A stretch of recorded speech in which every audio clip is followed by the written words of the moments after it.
Hello, my name is Christina Bautista. In the ISC, we are responsible for advising students on their non-immigrant student status and for ensuring the university complies with the regulations associated with international students. As a faculty member, you may encounter international students in your classes, and we would like to make you aware of some of the regulations that they have to follow in order to maintain their status. While the student has the ultimate responsibility in maintaining their status, we do our best to assist them and encourage you to take extra care with these students. Let's take a look at some of these regulations.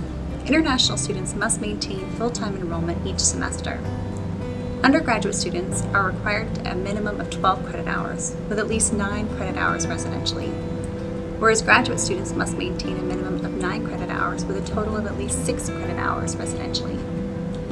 Lastly, doctoral students must be enrolled in a minimum of 6 credit hours with at least 3 residential hours.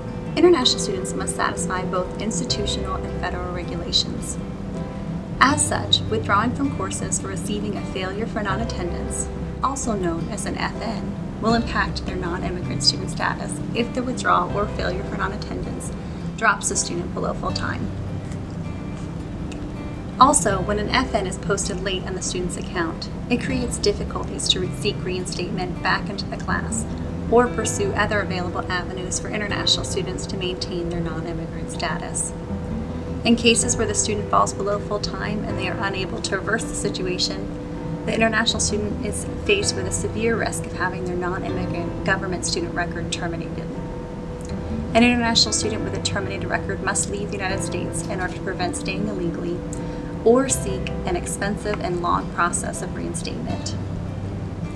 Something else to keep in mind with non-immigrant students is if a department is unable to offer enough residential courses for a particular semester, especially at the graduate level, this could negatively affect the student's non-immigrant status, as they must maintain the required residential credit hours each semester to keep their status in good standing. Likewise, when residential classes are canceled, it can be very challenging for international students to meet the full-time criteria and therefore maintain their status. Now that we have discussed full-time enrollment, let's take a look at internships and practicums. While a domestic student may be able to complete their internship hours with no additional authorization, international students must receive curricular practical training, otherwise known as CPT authorization, from the ISC. This is per federal mandate. CPT authorization is required regardless of compensation.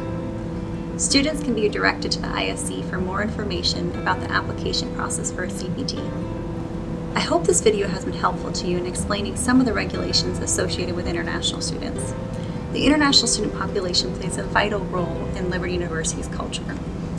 If you see a student struggling, please feel free to reach out to the ISC to connect the student with resources to help them succeed. Please feel free to email isc@liberty.edu or call 434-592-4118. We look forward to connecting with you this semester.